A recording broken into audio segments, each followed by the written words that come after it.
everybody. I'm gonna put some more creolin out today. We planted peas out here in this field. I think, yeah, you can see them coming up right there. So we planted peas out there, so they're starting to break the ground. So I'm gonna put some creolin out here. Also gonna use some Billy's bone sauce. I've used this down here in this field before. Perma Pastures Farm, Billy's bone sauce. This stuff works good, but it's really, this little jar right here is like 50 bucks. So it's really expensive. So, but I got some other stuff I'm gonna try to go pick up in the morning. I'll make a phone call, see if I can go get it in the morning. We're gonna try. So y'all stay tuned for that. But I'm gonna get these posts put together here, and I'm gonna drive it up around here and put some bone sauce and put this creolin out. So y'all hang tight, and I'll bring you back in a minute. All right, everybody. So I got these 2-inch screws like I done over there before. I'm gonna just put them in about 1.5 inches from the top. Just screw them in, kind of at an angle, but it doesn't really matter. Just barely put them in a little bit. That's all you need to do. I'm gonna do the rest of these like that. And then the same thing. These are a little bit different. They got a reflector on them than the other ones, but basically the same thing. Got a little wick. Does exactly the same thing. But we're gonna get these set up. I'm gonna do these posts real quick and start filling these up, and get a little video here doing the rest, a couple more of these posts, and we'll bring you back in a few minutes. But like I said, I got some other stuff. A fella that I talked to, a fella down south of me here. He's got it's a liquid spray that is supposed to be it doesn't have a smell to it, and it's supposed to be kind of like a deal like the Avapil, but it's a post spray instead of you putting it on the seed to plant it for the crows. So it's for the deer. It's supposed to give them a bad headache and a bad taste in the mouth. So you spray it post spray, so you get it on the leaves, and they eat the leaves, and it kind of makes them sick, gives them a stomach ache, maybe a headache. But like I said, I'll get a little more information on that whenever we get there. Get with that. May try to get a little video of his operation down there. Seems like a pretty good fella, talking to him on the phone. But like I said, that's something we're gonna try to work on tomorrow. But like I said, we're gonna finish these up right here. I'll get them on there. You don't want to put this at too much of an angle, because that thing will slide down against the post. But just a little bit of an angle is all you want. So, and I use these cabinet screws. That's what I use, because they got that flange head on them, so it'll kind of slide against it and catch it. So it's not as easy to slide off. They'll still slide off, but you know, I guess if you really want to make sure they don't go anywhere, you could use you can put them on there and zip tie them on there, I guess. I'm not. If they fall on the ground, it's not going to hurt anything. Just go back and put a little more on them. And all of this is reusable. These are tomato stakes that I made to hold tomato cages up. And I just drive them in the ground with a hammer. I've had them for probably 4 or 5 years. So I'm about to do for some new ones.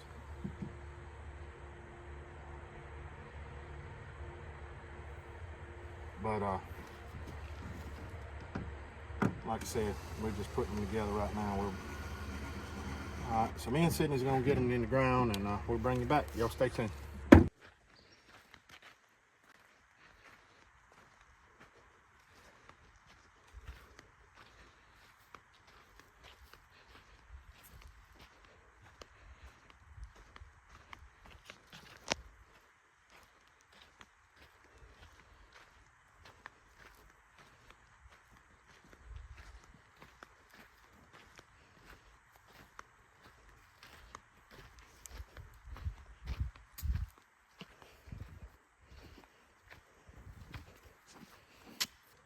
All right, everybody, so we're just gonna drive them in with a hammer like so. You ain't gotta go real deep, but I put the screw to the outside so it hangs on the outside. And we got them all closed. I just went around and stuck them around outside the edge of the field. So I'm gonna go around and drive them in, and then I'll bring you back whenever we're hanging them up. So. All right, everybody, I got my helper out there. She's driving my stakes in. So I'm up here at the truck. I'm gonna zoom back out, and I'm gonna get one of these creolin everything's ready to go. I'm gonna go through this again how I done it. This time I'm gonna wear gloves. Last time I didn't wear gloves, but we're gonna get a couple of them ready to go. I just don't want to smell it on my hand all day. But I'll put a glove on.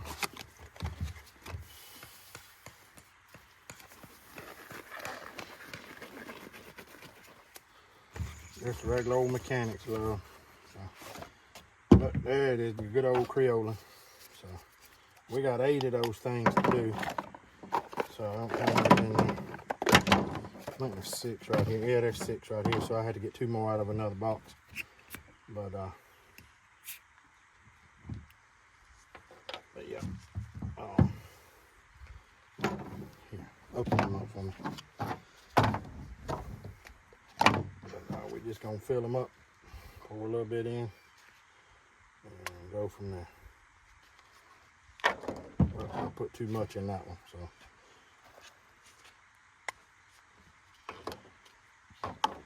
You don't want to fill them over full, because if you do, then when you got to put the wick back in there, it will splash out all over you, kind of like that did. But see, it's all over my gloves. So but yeah, we'll slide it all the way down in there and thread it. And, that stuff is slippery and it will stick to you. The smell ain't bad, but I guess you get used to the smell. So we'll fill these up and we'll bring you back in a few minutes. So y'all stay tuned. All right, well, I didn't get much, whoa, dropped the phone there. I didn't get much video of putting those things on, the attractant, the bombs, that's what I call them, put them on the stick. And I painted the bone sauce on them, but you see them around the edge of the field. Got them all put out.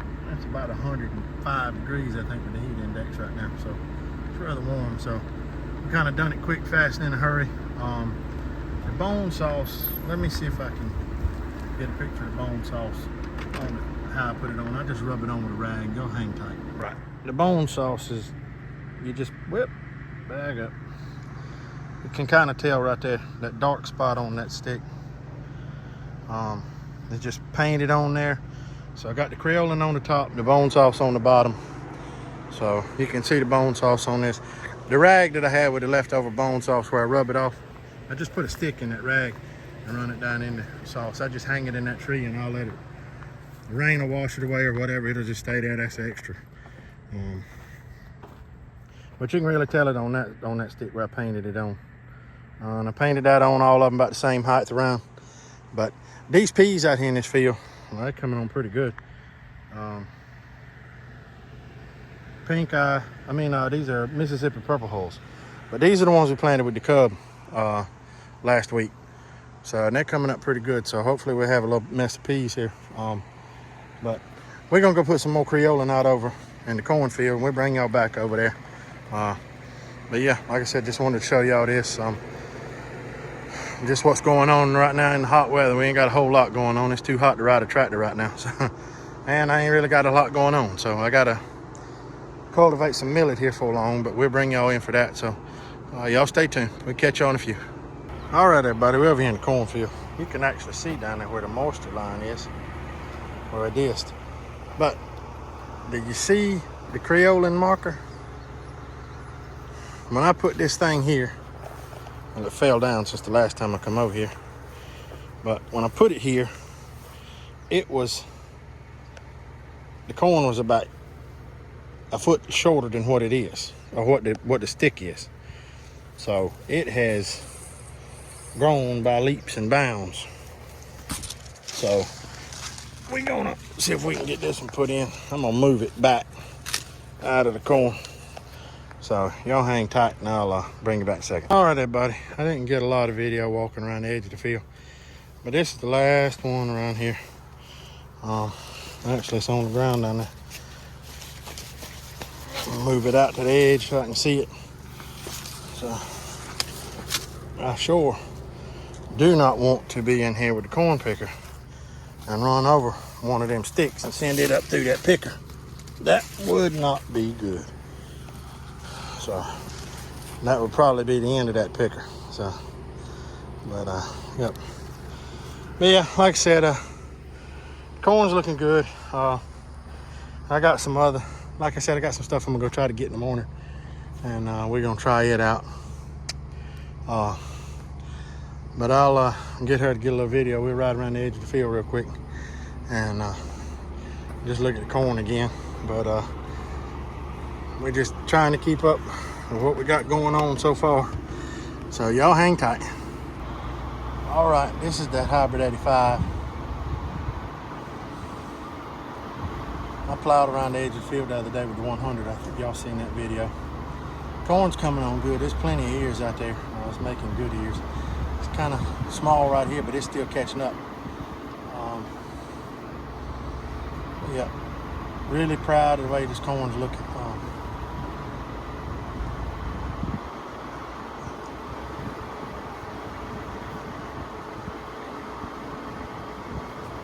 Right here, you can tell a big difference in that hybrid 85 and that Boone County white corn. I'll get the camera on it good when we make that turn. You can see how much the height difference.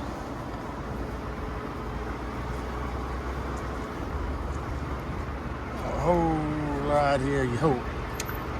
Now you can see the difference right here in those two corns. And the field rolls off a pretty good hill right here too. Can't really tell it that good right here, right now, but it's a pretty substantial difference in that corn. So,